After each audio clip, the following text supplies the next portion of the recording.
Mula safety tips na pansagip buhay hanggang sa pang-araw-araw na gamit, narito ang tetulihim sa kotse na bihirang gamitin. Gusto mo bang malaman ang mga ito? Mas malapit ang sagot kaysa sa iyong inaakala. Numero 1, ang nakatagong backup na susi sa iyong remote. Isipin mo ang sitwasyon. Nakatayo ka sa harap ng iyong kotse, hawak ang remote at biglang naubos ang baterya nito. Dumadapo ang kaba. Paano mo bubuksan ang pinto? May nakatagong mekanikal na susi sa loob ng iyong remote sa isang lihim na bahagi nito. Ito ay isang tampok na sadyang ginawa para sa ganitong sitwasyon, ngunit madalas hindi ito napapansin. Sa karamihan ng mga remote, makikita mo ang isang maliit na pindutan o slider sa gilid o likod ng case. Pindutin o slide ito para mahugot ang pisikal na susi. Hindi agad nakikita ang butas nito dahil madalas itong nakatago sa ilalim ng takip sa hawakan ng pinto. Ang simpleng solusyong ito ay makakaiwas sa iyo sa kaba tuwing emergency nang hindi na kailangang tumawag ng tulong. Pangalawa, ang side extender ng sun visor. Nagmamaneho ka pakanluran sa hapon at tinatamaan ka ng araw sa mata. Ibababa mo ang sun visor sa pag-asang sapat na iyon pero patuloy pa ring tumatama ang mga sinag ng araw sa gilid. May solusyon ba para dito? Para sa karamihan ng mga driver, oo, at naka-integrate na ito sa sun visor. Maraming sasakyan ang may kasamang sliding side extension na kadalasan ay hindi napapansin. Para makita ito, tingnan sa ibabang gilid o tagiliran ng iyong sun visor. Karaniwan, ang extension ay nakatupi sa loob at madali itong mahila palabas para mas malawak ang matakpan. Kapag naka-extend, hinaharangan nito ang silaw mula sa mga bintanang gilid o rear view mirror. Binabawasan nito ang pagkapagod ng mata at distraction para mas makatutok ka sa kalsada. Ang feature na ito ay para sa mas ligtas at komportableng pagmamaneho. Pangatlo, ang arrow indicator sa takip ng tangke ng gasolina. Pagdating sa gasolinahan, pagbaba mo ay doon mo lang napagtanto na di mo alam kung nasaan ang takip ng tangke. Sumisilip ka o naghahanap ng anumang senyales. Magandang balita, nasa dashboard mo na ang sagot at nandoon na ito simula't simula pa. Ang maliit na arrow na ito sa tabi ng fuel gauge ay hindi lang nandyan para pampaganda. Isa itong palatandaan. Tingnan mong mabuti ang fuel indicator sa iyong dashboard.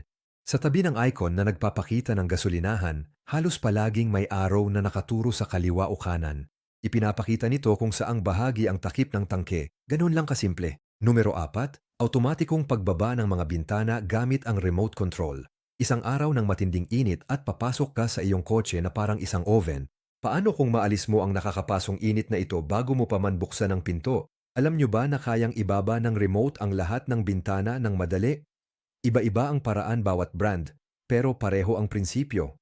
Sa maraming kotse, pindutin lang ng matagal ang unlock button para bumaba ang mga bintana. Sa iba naman, pindutin ito ng 2 beses at diinan sa pangalawa. Sa mga mas advanced na sistema, maaaring kailanganin munang i-activate ang function na ito sa menu ng settings. Numero 5, ang anti-glare deflector ng rearview mirror sa loob.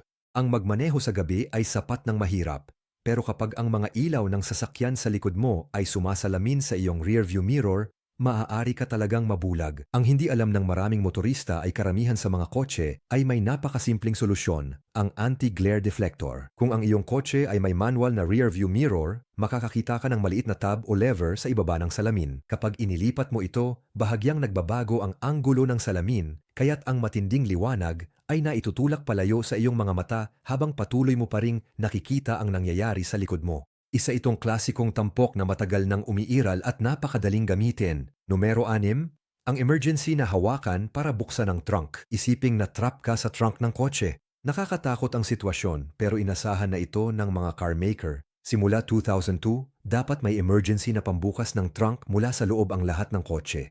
Ang feature na ito ay para maiwasang aksidenteng makulong ang sinuman, lalo na ang mga bata. Dati, 20 tao taon-taon ang namamatay sa ganitong insidente dahil sa init o hininga. Sa mga modernong kotse, may lever sa loob ng trunk, malapit sa latch o panel na phosphorescent sa dilim. Sa paghila nito, bubukas ang trunk para mabilis na makatakas. Numero 7, ang adaptive na lakas ng tunog ayon sa bilis. Napansin mo na ba na kusa ring nagbabago ang lakas ng tunog ng iyong autoradyo habang nagmamaneho ka? Hindi ito bug. Gumagana ang adaptive volume ayon sa bilis. Ang tampok na ito ay para iakma ang volume ng audio base sa bilis at ingay sa paligid. Ganito ito. Habang bumibilis, lumalakas ang ingay ng kalsada at makina. Imbes na i-adjust ito ng manual, gumagamit ang system ng sensors para matukoy ito at automatikong nilalakas ang tunog para manatiling malinaw. Pagbagal o hinto, kabaligtaran naman, bababa ang volume para hindi nakakabingi sa loob ng tahimik na sasakyan. Simpleng adjustment ito pero laking ginhawa sa pakikinig. Numero 8, ang maintenance position ng mga windshield wiper. Ang paglilinis o pagpapalit ng iyong mga wiper ay maaaring maging abala kapag hindi ito sapat na naiaangat mula sa windshield. Pero alam mo ba na maaaring mayroong hindi gaanong kilalang function ang iyong sasakyan para mapadali ang gawaing ito? Maraming sasakyan ang may maintenance position para sa mga wiper na bihirang nababanggit sa manual. Para paganahin ito, nagkakaiba ang paraan depende sa modelo. Isang karaniwang paraan ay ang buksan ng susi, patayin agad, at pagkatapos ay agad pindutin ang kontrol ng mga wiper. Kapag tama ang pagkakagawa ng hakbang, ang mga wiper ay pupuwesto ng mas mataas sa windshield kaya mas madali silang abutin. Linisin ang salamin at palitan ang wiper ng ligtas. Numero 9, tagong storage sa ilalim ng upuan o floor mats. Kung kulang sa espasyo, baka may lihim na lagayan na ang iyong sasakyan na magagamit.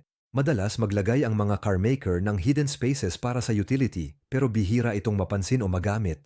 Halimbawa, ang ilang modelo ay may lagayan sa ilalim ng upuan o nakatagong kahon sa ilalim ng floor mat. Tamang-tama ito para sa mga gamit sa araw-araw, na tago at ligtas. May mga sasakyang may nakatagong storage sa ilalim ng ikalawang hanay ng upuan, ligtas at maluwag para sa iyong mahahalagang gamit. Numero 10, remote automatic locking. Nasubukan mo na bang iwan ang kotse mo at biglang naitanong kung nakalock na ba ito? Sa maraming modernong sasakyan ngayon, hindi mo na kailangang mag-alala tungkol dito. Automatikong nilalock ng function na ito ang mga pinto sa iyong paglayo. Paglabas ng remote sa detection zone o pagkalipas ng takdang oras, kusa nang maglalock ang kotse. Para gamitin ito, kailangan ng ilang hakbang sa settings o sa multimedia ng sasakyan. Pinapayagan ng ilang sasakyan na i-customize ang auto-lock time o isama ito sa iba pang security settings. Tingnan ang manual ng kotse para ma-activate at i-adjust ito base sa gusto mo. Ang galing malaman ang kayang gawin ng kotse mo. Ang mga nakatagong function na ito ay hindi lang basta mga gadget. Pinapabuti nila ang iyong seguridad, kaginhawaan at karanasan sa pagmamaneho sa paraang hindi inaasahan ng karamihan. High-tech ang mga modernong sasakyan para sa kaligtasan at ginhawa, ngunit marami ritong lingid sa kaalaman. Alamin natin ito.